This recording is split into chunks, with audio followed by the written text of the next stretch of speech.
What's up, everyone? My name is Philip Hensler, And I'm Adam Richmond. and we're your co-hosts for today's PATS Technology Committee podcast. We started this podcast to initiate a conversation with the members of the athletic training community in Pennsylvania in the hopes that we can engage and foster relationships in the state, explore emerging settings, and provide a unique perspective into the day in the life of an athletic trainer.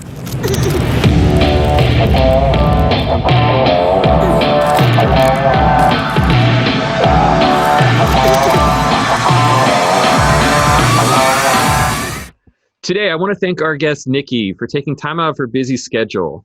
Nicky earned her bachelor's in exercise science from the University of North Carolina at Greensboro, in 2001. She also earned her master's in public health from Westchester University in 2004 and her PhD in kinesiology from Temple University in 2014. Currently, she is a tenured assistant professor in the Department of Sports Medicine at Westchester University. She is also the graduate program coordinator. And on top of that, she also has responsibilities with men's basketball, women's basketball, and volleyball. Nicky, thank you so much for taking time to talk athletic training with us this morning. And congratulations on being selected to represent us at PATS as the president-elect. Oh, thanks so much. And I really appreciate you guys having me on. So let's get into where you are at this point in your career. How did you get here? Sure. So long time ago, I was an athlete, as many of us were. And I had interests of getting involved in healthcare of some capacity. But at the time of deciding about undergrad, I wanted to move away from home, play sports, and figure it out and do it on my own. Right. So when I was down at the University of North Carolina at Greensboro, and I was a Division I basketball player, walk on down there, I gained an appreciation for athletic training. When I was in high school, we had an athletic trainer probably our last year. It probably shows how old I am. But beyond that, I started to learn to appreciate kind of the essence of sports medicine. Initially, I thought I wanted to go into physical therapy, and I did an internship and realized that this was not for me. And so I was an internship candidate to become a certified athletic trainer. I took a year off to finish my hours, prep for the exam, and to get some work-life experience, and decided to go back to grad school. I got a graduate assistantship at Westchester, and I got my master's in public health. And at the time, I thought I wanted to go more like healthcare administration and showing the value of the services that we provided. Because when I did my internship the year before at Myrtle Beach High School in South Carolina, I was responsible for tracking metrics and equating it to the dollar figures that if we were at a PT clinic, it would have been this much. So I thought I wanted to go the business route. And then I came to Westchester University and absolutely fell in love with the history, with being a preceptor. And I was really humbled to be a part of what was this juggernaut of an athletic training education program and some of the royalty, I would say, that has come out of it. So I was really just humbled to be a part of it, and I caught the bug. After I graduated, I had the opportunity to have a temporary position, and I realized very quickly that this is what I wanted to do. And it's funny because when I was done my bachelor's degree and finishing up with my internship in South Carolina, I was a substitute teacher, and it was the worst job I've ever had. And if you would have told me then that I was going to be a teacher, I probably would have slapped you and said, no freaking way.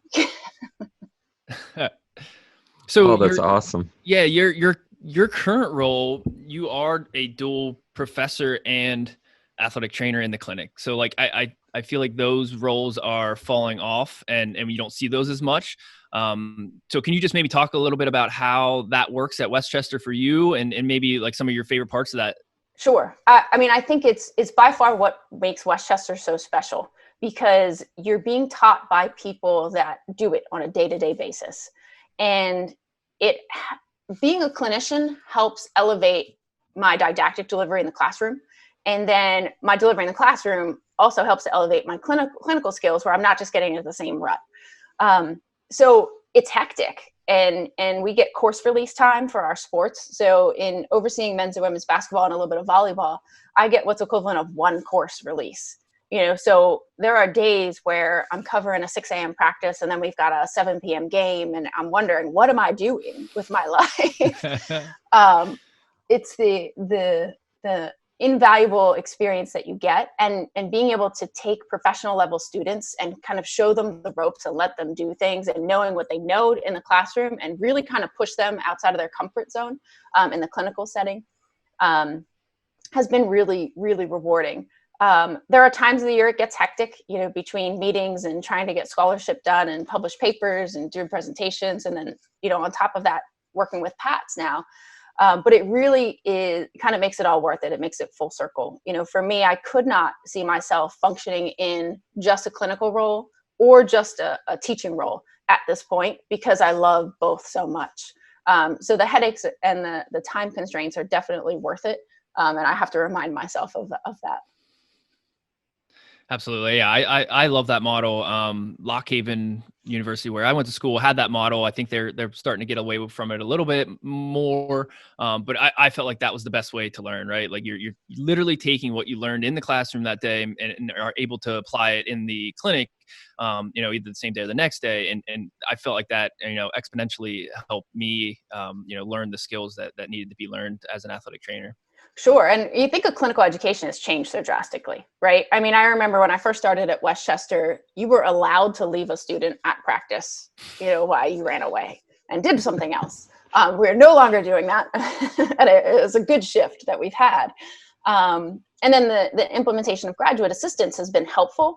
And as that kind of professional program, the bachelor's professional program phases out, I think the post-professional programs are going to evolve naturally as well.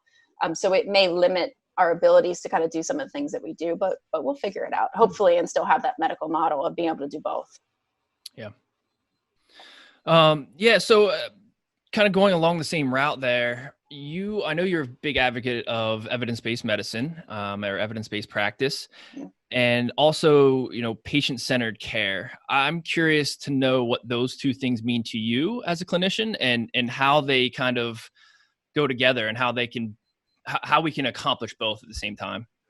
Sure. So as I kind of alluded to you guys earlier, I'm a little bit of a list maker, and I'm neurotic, and I'm a perfectionist. So when I was going through, when I was a young professional, I started making all these binders, and it was like, for ankle sprains, I'm going to do this. For a knee injury, I'm going to do this. And it was because I wanted to have this perfect solution, almost a cookbook solution.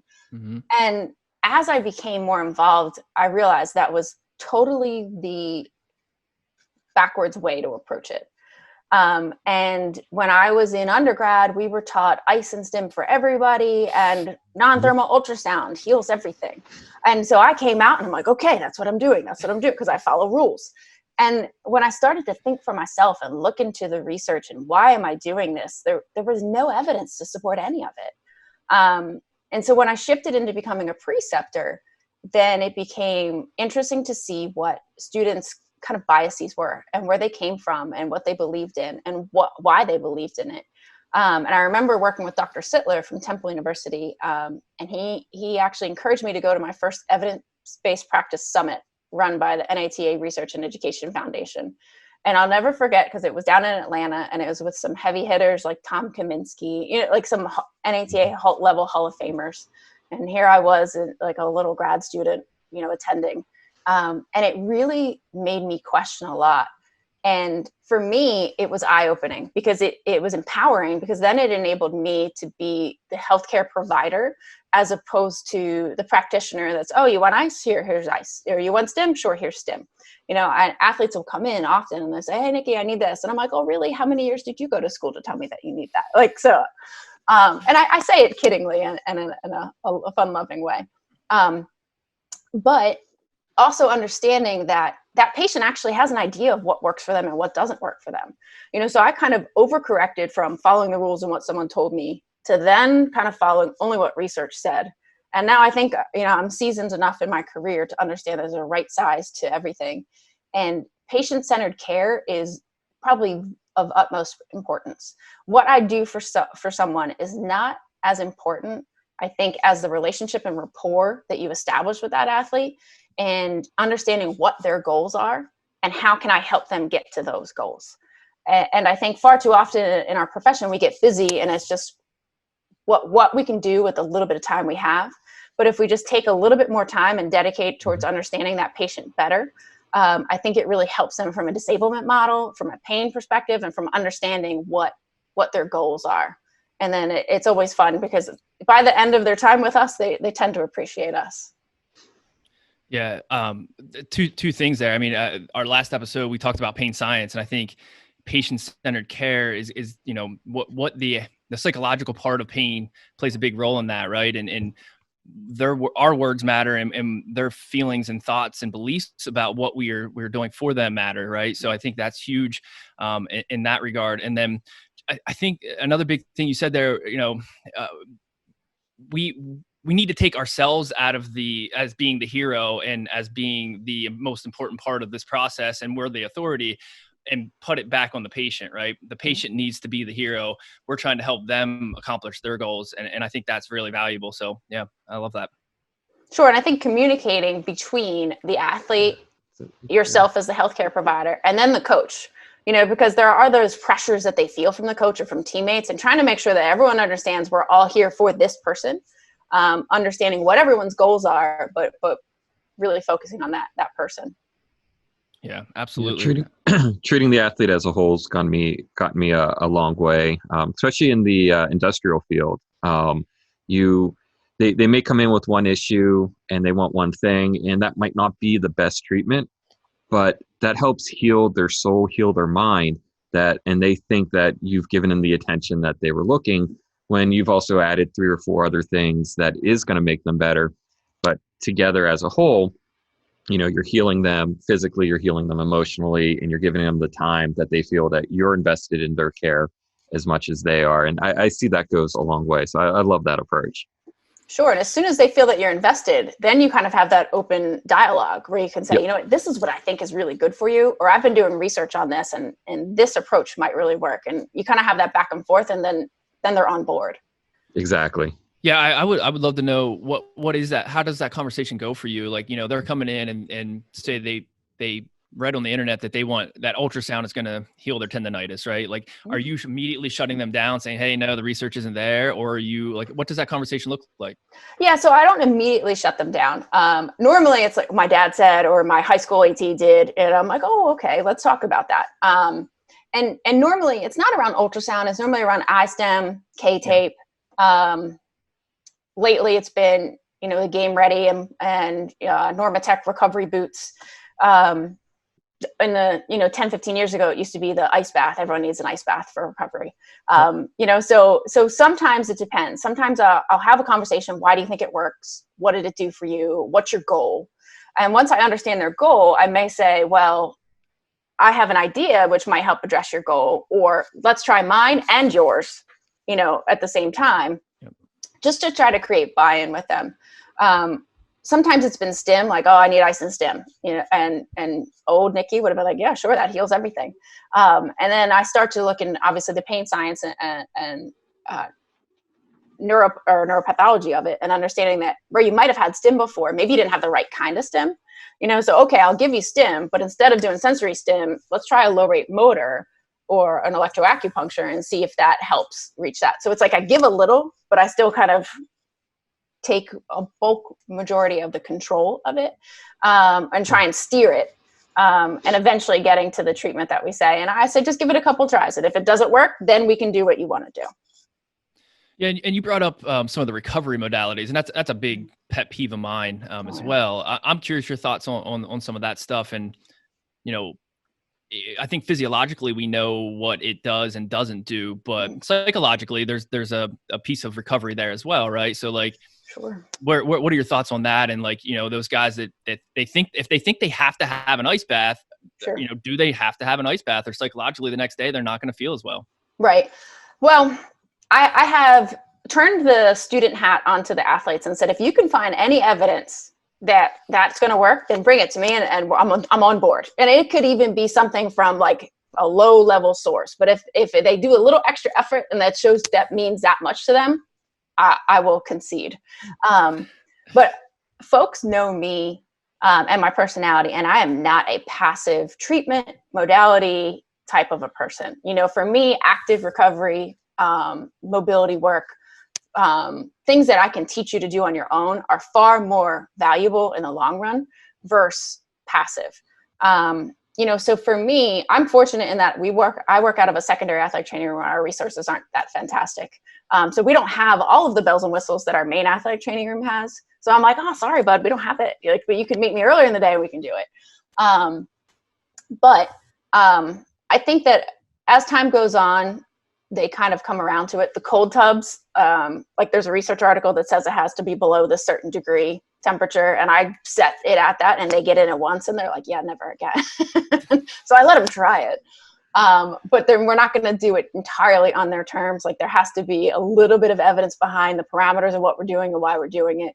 I did have athletes, that firmly believe in counter irritants like icy hot and biofreeze. And like, there's really, I say, if you want to keep an athletic training room, feel free. If you want to come in here and get a glove, feel free. I think there's been a little bit more research to support capsaicin in counter irritants lately.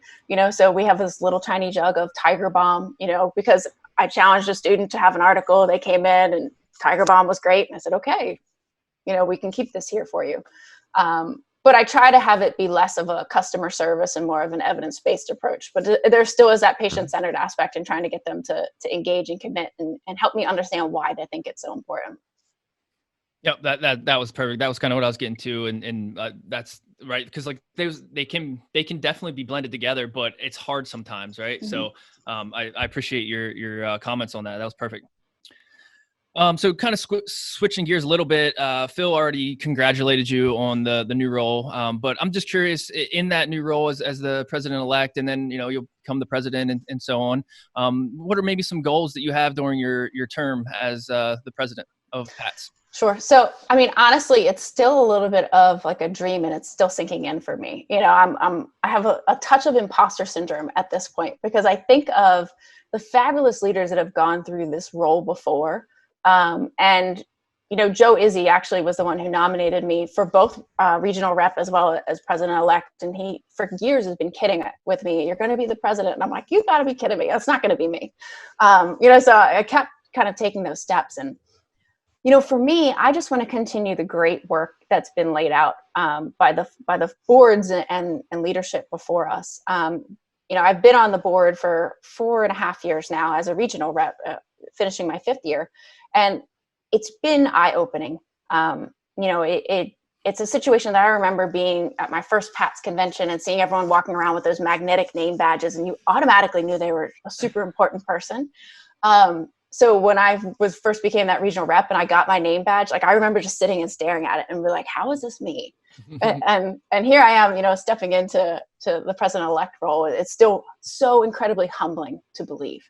So the goals I want to continue to work on is I want to continue to support the legislative efforts, and looking at our Practice Act and how limiting it is.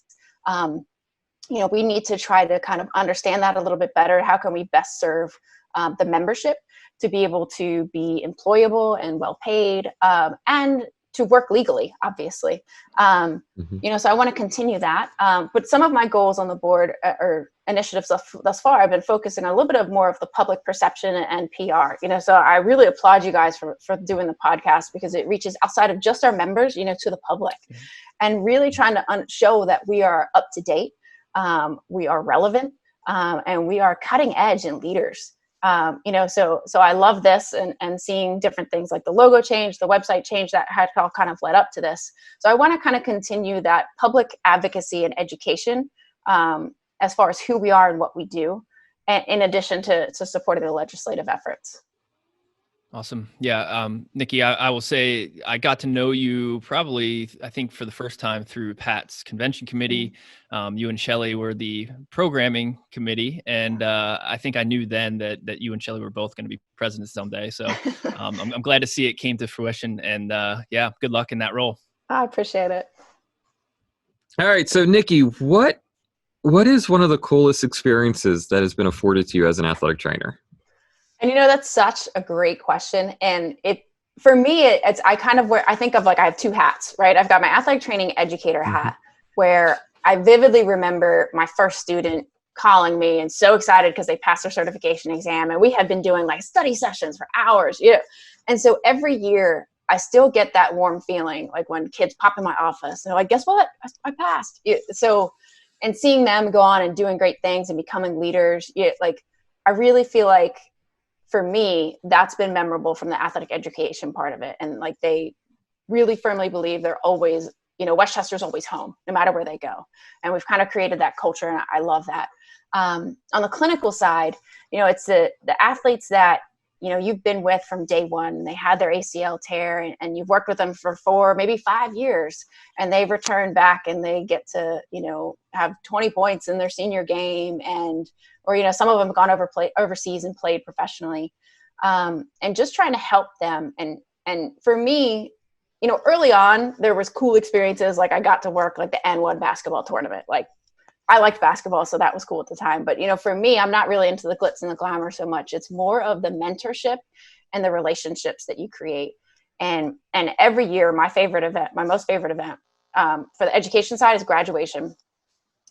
Just seeing like how proud they are and their families there. And they're so wrapped up in it, they still run off. But I'm like, oh, like they're going to come back and really appreciate their time and seeing the NATA. On the clinical side, it's the alumni game for the basketball teams. Like I go back, and I've been with the basketball teams for 15 years now, and it's hard for me to say that out loud.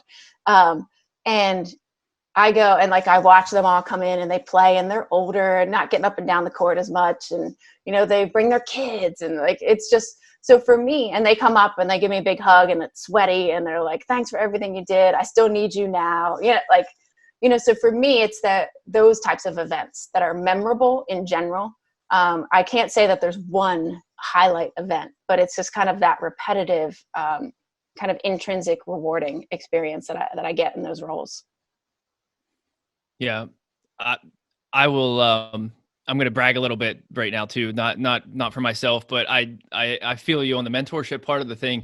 Like being a preceptor, I've had a lot of good kids come through, and I literally this morning I'm scrolling through Facebook and saw that I'm going to give him a shout out. Dakota Rosenberg. He became the athletic trainer of the year, recognized as athletic trainer of the year at Lock Haven University. And he was a preceptor for Messiah that I had. And I'm just like, man, I'm so proud of that kid. Like he was awesome.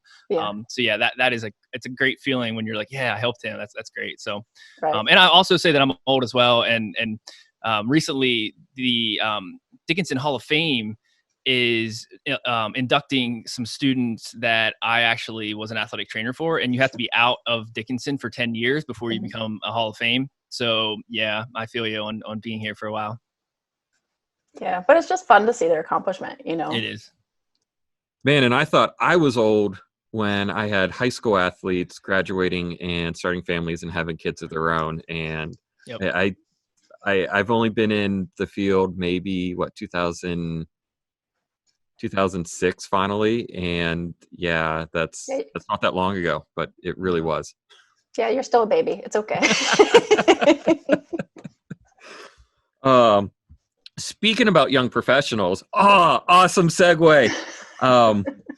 What do you look for in a new hire, or what's one piece of advice you have for young professionals starting out in athletic training? Sure. So those are two kind of different questions. But for me, when I'm hiring a young professional, I'm looking at someone that is thirsty to learn more, as opposed to think that they know everything. Because in this healthcare field, I probably wouldn't have hired myself when I was younger because I thought I knew it all. I'm looking for that person that's willing to question and challenge and grow. And when I say question and challenge, do it in a professional way, not just, a condescending or snarky way. And my advice for young professionals, I think it kind of segues from that, is to continue to learn and grow and to challenge yourself. It's very easy to get stuck in a routine and kind of function in your comfort zone, but to step outside of that comfort zone and continue to elevate yourself, whether it's through continuing education, mentorship, really elevating your skill set, and always advocating for your value and what you bring to the profession or the institution where you're working. I think it's easy to stay shy and in your comfort zone. And it's funny that Adam mentioned getting involved in programming. I thought I was too small of a fish to really be involved in programming at that point. And I had a peer, actually Scott Heinrichs, who suggested that I do it. And I said, okay, I'll try. I don't know anybody, but here we go. So continue to kind of stretch yourself because you never know where it's going to lead. That's cool. I like it. Same. All right, Nikki, we are about wrapping up here. We're going to get into what we call the lightning round. Your answers can be as long or as short as you would like, but we usually get some pretty good answers here. So if you're not currently in this role, what is your dream job? It's actually, I'm in that role. I'm hoping to retire from this job at this point. Nice. Yeah, it would have been different. You asked me this 10, 20 years ago, totally different, but I'm in it. I'm just trying to make it happen. Perfect. That's awesome how life changes you like that. So, yeah. What do you do for fun when you're not at school? Yeah. So I work out a lot. I'm still trying to kind of hang on to that formerly athletic person that I used to be. So I do a lot of working out. I run, and then I play with my dogs. I have 3 dogs.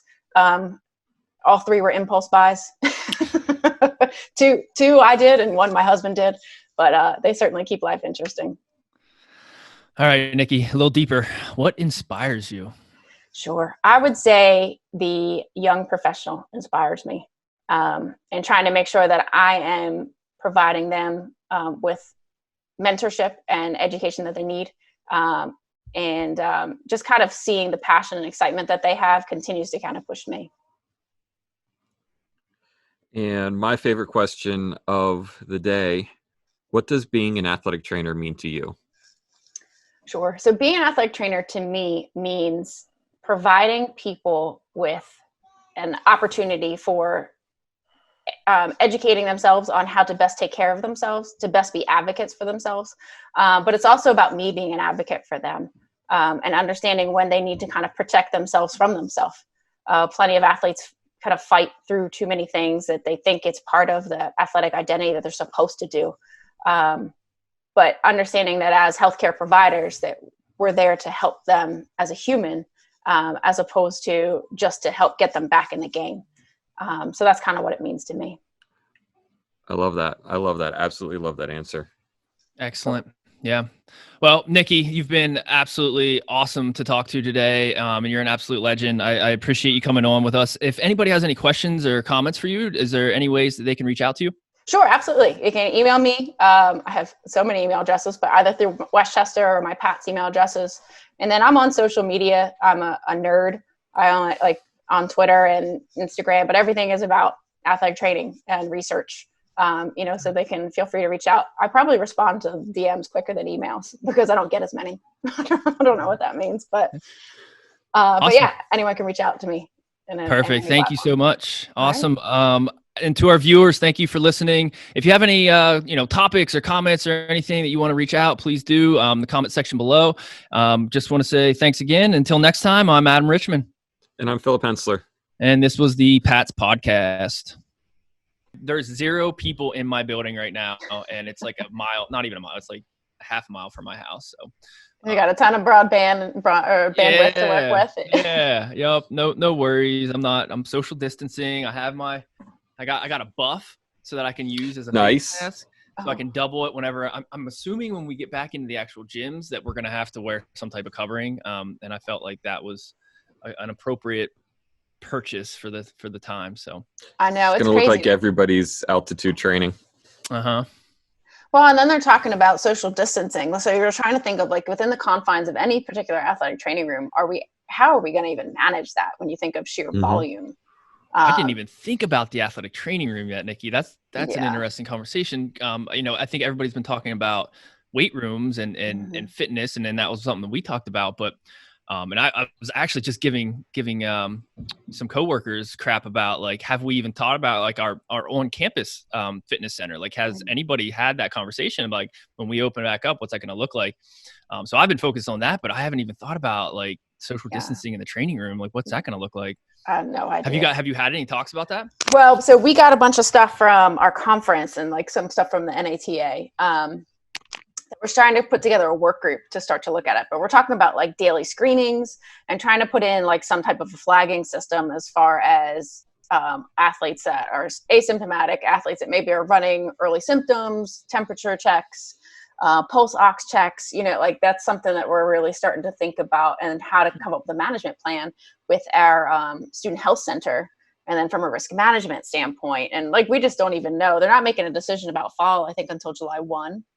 But thinking about what's going to happen, it's hard to plan when it's such a fluid situation, but we would rather plan than have to adjust and kind of do things last minute. Yeah, right. Like plan for the worst and Mhm. and have a plan in place. Yeah, that's crazy to think about. Tough. I mean, like, would you like have somebody standing at the door before they come in? Like, is that the whole facility? They can't even come in, like, cause like the building I'm in right now, has 4 locker rooms, a weight room, conference room. Like, are they like, do you screen them before they even get in the building, or before they come into the training room? Like what? I don't even know what that looks like. Yeah, I know. Adam, I think you're going to have to go around to everybody's dorm, knock on them, take a swab first thing in the morning. Phil, don't put that out there, man. Like job security, if there's no athletics going on, that might be my role. I know. And that's the crazy thing to think about. Like, so when does athletics return? Under what conditions? And like some of the like Power 5 schools, you think, okay, they'll probably come back without fans for a bit because they can televise and do whatever, but like little D2 school, like from a university risk standpoint, I am glad I'm not in that decision-making position. What is that risk? Like, I think that's kind of uncharted territory too, right? Like, what liability is on, even a grocery store or any consumer store or restaurant? Like, is there liability there that if somebody gets sick, and how do you prove they got sick on your property? You know what I mean? That's the hard part there. It's going to be a very tricky situation as we move forward. Yeah. I mean, the only thing I'm thinking of is if there's a resurgence or an outbreak and like you kind of have a cluster, so it could have been that someone came to a football game from the public, and then kind of spread it amongst the university community or vice versa. But I don't know. And we're just going to plan for the worst and hope for the best. But I think you're right. I think we are going to look like little altitude trainers for quite some time. Yeah, my training room, we're down to one person, and then I have a staging area where if you need to come see me, you wait there until you're retrieved. Oh, That's how we're handling things right now. that's good. But I'm in an industrial setting, so it's a little bit different of a workflow than anything I've ever done at the schools. Yeah, and you think of in the schools, like how much is essential versus how much is superfluous. Do they have to come to the athletic training room to foam roll and to go get this and to go get that? Like, or can they do that in their locker room? Right. Yeah. Right. So it'll be interesting. It'll be a huge culture shift. Yeah. But I mean, start doing appointments.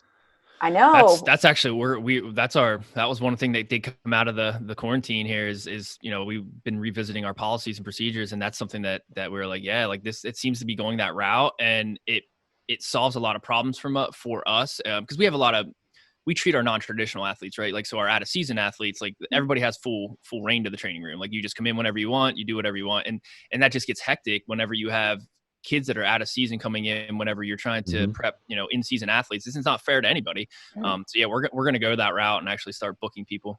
Well, here's the problem. For the last 3 years, we've done appointments for out of season just because of volume and space. But they don't make an appointment. And then they still try and come in. So the mechanism is there, but it's because it's not convenient. It's not the way it's been done. And they think they have unlimited access at all hours. How did you guys handle that for the last 3 years? Like, do you kick them out? Because I think that's the only way you can get, results. Like you're going to have to just say no. And until they, so Messiah College, I guess, has kind of adopted this, and we're pretty close down the road to them. So we've had this conversation with them, and they said there was a lot of pushback and a lot of negative comments at first. But after about a year, they feel like they've gotten it rolling at their school, and people have actually enjoyed having that one-on-one care. Whereas before, like I'm taping an ankle and talking to 2 or 3 people at the same time. Like that's not quality care. Right. Yeah. So we did that at Duquesne when I was there a couple years ago. And it was a huge transition for me because I had never done it by appointments, and I freaking loved it once I got a system down. And it really is practitioner based. Like you, the athletic trainer, have to put your foot down. And if you get somebody coming in, the first time, no big deal. You explain the system, but like second and third time, the second time you give them something to do until you have time for them. And the third time you just say, hey, you got to make an appointment.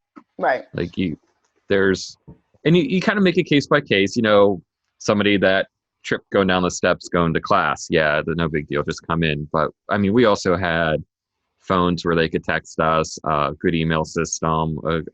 We used it wasn't Teams. It was one of the other social apps that, you can communicate privately and publicly with the team. And that worked out really well. That's good. Well, Remind. It was a Remind app that the university used. okay. Well, hopefully we'll figure it out. We got no choice at this point, huh? Yeah. Right. Yep. Yep.